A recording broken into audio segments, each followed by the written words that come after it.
crack od firmy Dark Labs.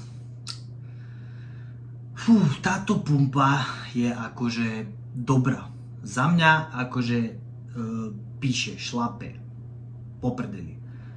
Ale je v tom prehnane veľa DMA z látky.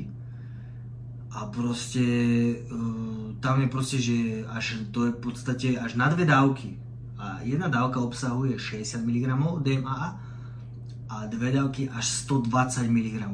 A garantujem ti, že ak si ešte neexperimentoval s DMA, alebo respektíve s týmito americkými alebo zakázanými pumpami alebo pro-workoutmi, tak to radšej neskúšaj ani. Alebo respektíve daj si radšej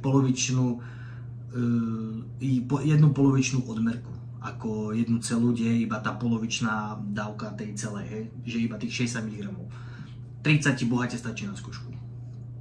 No, vlastne dobre je to, že šlape, cítil som to vždycky akože dobre, že mal som sebe proste niečo, hej, silnejšie ako bežnú americkú, či bežnú európsku pumpu, ale malo to aj jednu veľkú nevýhodu, že proste mával som crash, taký dojazd hnusný na tom a zhruba z 10 tréningov, také 3-4 tréningy som mával proste, že proste nebolo mi dobre. Proste na konci tréningu som bol fakt zničený, totálne zničený. Proste celý deň som bol taký skapatý a to proste nechceš. Po fitku máš byť fit, proste úplne fungovať, všetko pohoda. Samozrejme, ak sa nerozsekáš na maďar, ale zase nemôžeš sa na každom tréningu rozsekať úplne na boha. No ale po tej pumpe proste dosť často sa to stávalo, proste, že si bol proste fakt rozsekaný, jak keby si fakt, ja neviem, betonoval pol dňa, alebo čo si karoval. No a keď si dal 2 odmerky, keď som si dal 2 odmerky, tak to bola proste tutovka. Vždycky som bol rozbitý jak otrok, ty kokos. Jak otrok po šichte. Proste masaker.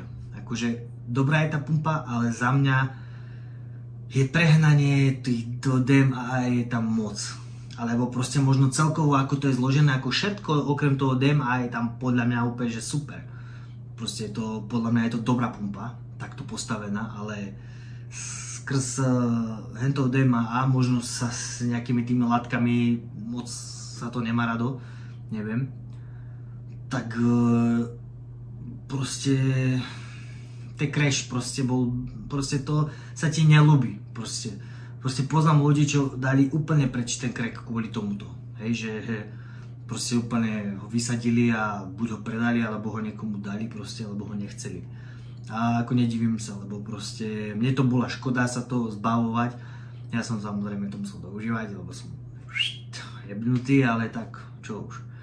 Ale fakt veľa tréningov som mal takých, že fakt som sa cítil úplne hrozne po tom tréningu. A najhoršie to bolo v lete. V lete som chceš proste niečo ešte ísť robiť, ja neviem, kdesika sa ísť prejsť, pozrieť, alebo čosika, kde si proste vybehnúť.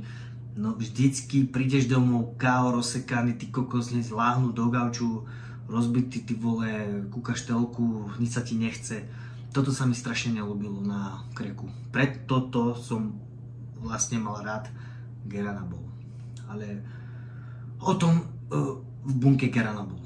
Takže vlastne dávkoval som to, vlastne najviac som si dával, mal som aj tie 2 odmerky, to ale mi úplne nesedelo. Mal som aj tú jednu odmerku, akože tu som viac menej mával skoro vždy, ale niekedy som si dával fakt len pol odmerky. A tiež nemal som to každý tréning, tú pumpu. Proste niekedy som sa necítil a niekedy som si dal možno tak tretinku tej odmerky, niekedy polku, niekedy celú tú odmerku. Ale jedna odmerka má proste 60 mg DMA, čiže je to dosť na to, že je to tu zakázané, ale proste je to, mne to ešte bolo také celkom pohode, ja som sa s tým nejako vedel ešte vyrovnať, no. Ale keď som si dal proste 2 tie odmerky, tutovo som mal vždycky ten crash a to proste nechceš, fakt to nechceš. To je všetko okrem.